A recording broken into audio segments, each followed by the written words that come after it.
Bienvenidos a este especial de France 24 desde Venezuela, en el que haremos un breve recorrido por los 26 años de la denominada Revolución Bolivariana y destacaremos algunos hitos para entender cómo el país llegó al clima de crispación política, económica y social que atraviesa hoy.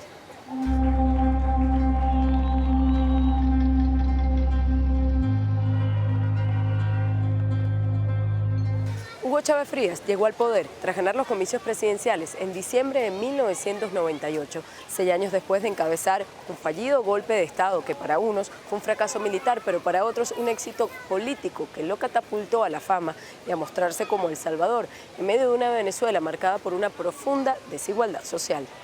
Chávez reformó la Constitución y cambió la estructura de gobierno, aumentó a 6 años el periodo presidencial e incorporó la reelección inmediata. Aunque su gobierno se caracterizó por la implementación de planes sociales, años más tarde, las reformas a la ley de tierras, el deterioro de la productividad, la intervención en la industria petrolera, expulsando en cadena nacional a sus más altos ejecutivos, han sido despedidos de sus cargos. Ya está bueno. Motivaron múltiples protestas y un golpe de Estado en su contra, que se materializó el 11 de abril de 2002. 3 días después, Chávez fue restituido en el poder por un grupo de militares apoyados por una multitud enardecida. Ese día marcó el inicio de una etapa de profunda polarización entre chavistas y opositores. El sector petrolero entró en paro a finales de ese mismo año, una huelga general que finalizó con el despido de unos 18.000 trabajadores y el control de PDVSA por parte del gobierno. En 2006, Chávez gana nuevamente las presidenciales con amplia ventaja. Bajo su mandato, tomó el pleno control institucional del país mediante reformas de leyes y restricción de libertades. Chávez le retiró la concesión a RCTV, la televisora con más años al aire en el país, lo que desencadenó protestas en su contra. En 2009 enmienda la Constitución para permitir la reelección indefinida. En su gobierno nacionalizó sectores estratégicos, expropió al menos 1.200 empresas, aumentó la polarización en el país y la confrontación con Estados Unidos, al tiempo que sellaba alianzas con China, Rusia e Irán. Según cifras de la Comisión Económica para América Latina y el Caribe, CEPAL, el índice de pobreza en 1999 alcanzaba el 49% y bajo la administración de Hugo Chávez, que se benefició con altos precios del petróleo, llegó a reducirse casi a la mitad. Pese a las denuncias por corrupción, quienes le apoyaban y aún respaldan destacan los beneficios que trajo a su comunidad. María está encargada de la misión alimentación en una parroquia popular del oeste de la ciudad. Comenzó hace 22 años bajo el gobierno de Hugo Chávez, beneficiando con almuerzos gratuitos a 200 familias del sector. Medio del paro petrolero, medio de pandemia, medio de bloqueo, medio de invasión, todavía estamos en pie de guerra. El gobierno sigue proporcionando insumos, aunque en menor cantidad. En este sector existieron 5 casas de alimentación, de las cuales quedan 2. A pocos metros está el ambulatorio de la misión Barrio Adentro, también creada por Chávez para dar atención médica sin costo. Amada cuenta que se llegaron a instalar 6 módulos en la zona. Hoy solo permanece uno en pie. Nosotros ahí realizamos todo clase de servicio, como ginecología, odontología, medicina general. La llamada Misión Robinson para alfabetizar a la población también llegó a esta barriada. Hilda fue instructora del proyecto educativo. Que dimos Misión Robinson a viejitos que pasaban hasta los 80, los 90 y ellos poco a poco iban y aprendieron a escribir su nombre. Y hubieron algunos alumnos que yo tuve que salieron hasta leyendo. En 2005 la UNESCO declaró a Venezuela territorio libre de analfabetismo. Sin embargo, el profesor universitario Carlos Calatrava señala que en los últimos 26 años el deterioro del sector educativo ha sido progresivo. Lo que hemos visto es un agravamiento de las condiciones estructurales de la educación. Una muestra de ello fue el diseño de la transformación curricular del año 2016, que es este bachillerato genérico, que lamentablemente cuando vamos a términos de rendimiento no se está logrando lo que se debe. Hoy día, en escuelas públicas, los alumnos reciben clases solo 2 o 3 veces por semana, para que los maestros, que en promedio perciben salarios bases por debajo de los $5 mensuales, atiendan otros trabajos que le generen ingresos. Chávez muere de cáncer en 2013, pocos meses después de ganar la presidencia, 11 puntos por encima del joven político Enrique Capriles Radonsky. Antes de fallecer, consciente de su enfermedad que fue tratada con total hermetismo, nombró al entonces vicepresidente Nicolás Maduro como su heredero político. Maduro inicia su primer mandato en medio de cuestionamientos por irregularidades en los comicios, en los que el Consejo Nacional Electoral, señalado de parcialidad, lo proclamó ganador con una diferencia de 200.000 votos contra Enrique Capriles. 2014 fue un año marcado por protestas antigubernamentales, motivadas por una alta inflación, un precario sistema de salud, altos índices de inseguridad y la vulneración de derechos civiles. Estas fueron fuertemente reprimidas por la Guardia Nacional. Según ONGs, 43 personas fallecieron. Opositores como Leopoldo López fueron detenidos y otros se vieron forzados al exilio. En el año 2015 la oposición gana la mayoría en el Parlamento y posteriormente luego una nueva ola de protestas y fallidos procesos de negociación para buscar una salida a la crisis, se convoca elecciones en 2018. La oposición decide no participar por falta de garantías y desconoce la proclamación de Nicolás Maduro como ganador. En 2019, Juan Guaidó, quien presidía el Parlamento, se juramenta como presidente interino, alegando vacío de poder, apoyado por Estados Unidos y otros 50 países. Sin embargo, Nicolás Maduro permaneció en Miraflores. En 2023, Guaidó se exilió en Estados Unidos. Desde el año 2008, Venezuela ha tenido 3 reconversiones monetarias y le ha quitado 14 ceros a la moneda. Entre 2017 y 2021, el índice de pobreza llegó a superar el 90%. ONGs declararon la emergencia humanitaria ante la escasez de alimentos y medicinas, una situación que, según estimaciones de la ONU, motivó el éxodo de más de 2.3 millones de venezolanos. Llegamos a tener inflación sobre 9.400, 15.000% registrada por Banco Central de Venezuela, cosa que hace ver que el poder de compra del bolívar se desvanecía, y por eso el Ejecutivo Nacional incluso hubo una fase de estos años donde los aumentos de salarios eran secuenciales. Se aumentaba el salario cada 3 meses, por ejemplo, ¿no?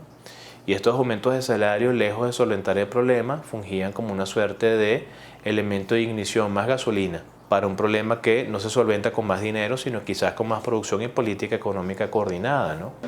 Actualmente el salario mínimo en Venezuela equivale a 0,50 centavos de dólar y aunque con bonificaciones puede llegar a 160, no alcanza para costear una canasta básica alimentaria valorada en $500 mensuales según el Sendas. Aunque la moneda oficial es el bolívar, la economía está de facto dolarizada y la brecha cambiaria afecta tanto a consumidores como a comerciantes. Muy fuerte con esta variación constante diaria del dólar, los precios constantemente aumentando. Muchísima gente con muchísimas necesidades. El poder adquisitivo de la población en general ha mermado totalmente, para no decirte 100%, sobre 90%.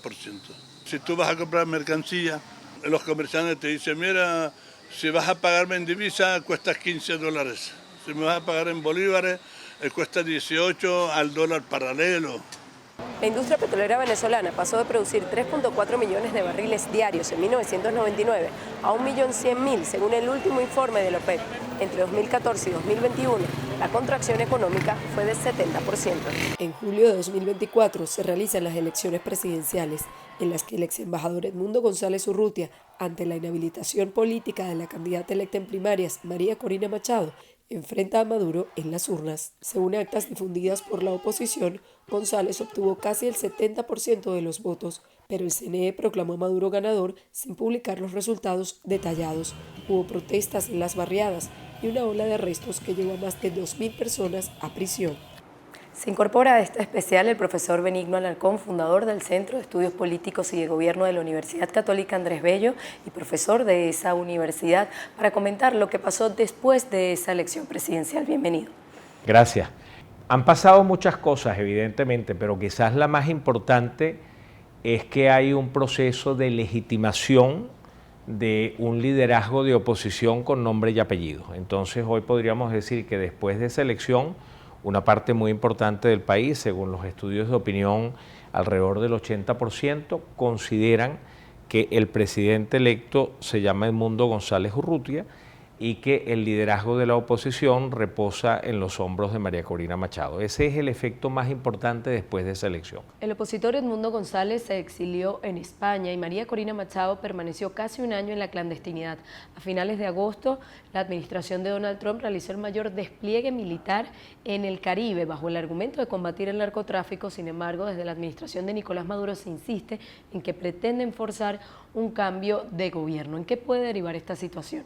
Bueno, a ver, la realidad del asunto es que las dos explicaciones planteadas no son excluyentes, ¿ok?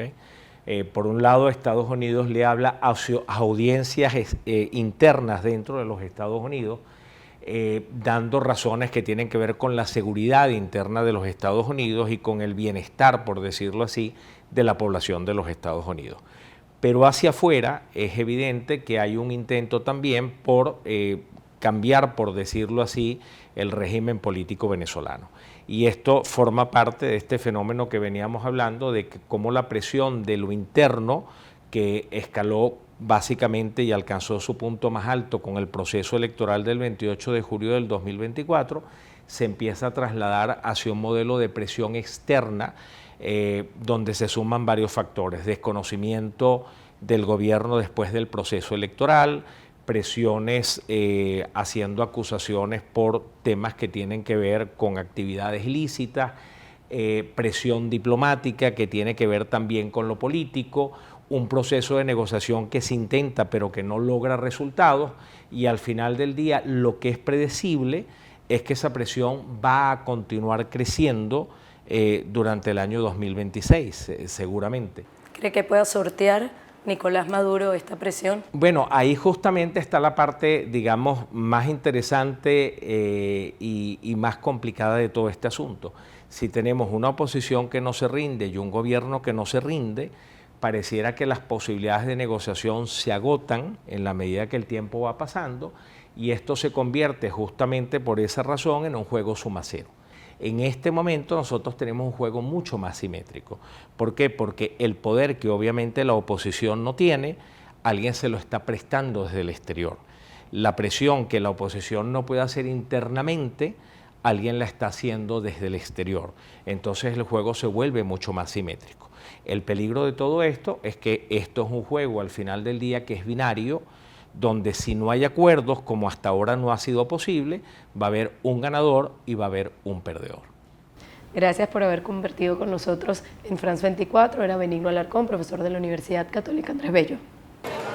Y antes de despedir, no podemos dejar de mencionar que esta última década de inestabilidad política y económica, así como la persecución a la disidencia, ha forzado la migración masiva de venezolanos, que según cifras de ACNUR, se ubicó en 7.9 millones de refugiados. Hasta aquí este especial de France 24 desde Venezuela. Recuerden que pueden sintonizarnos a través de www.france24.com.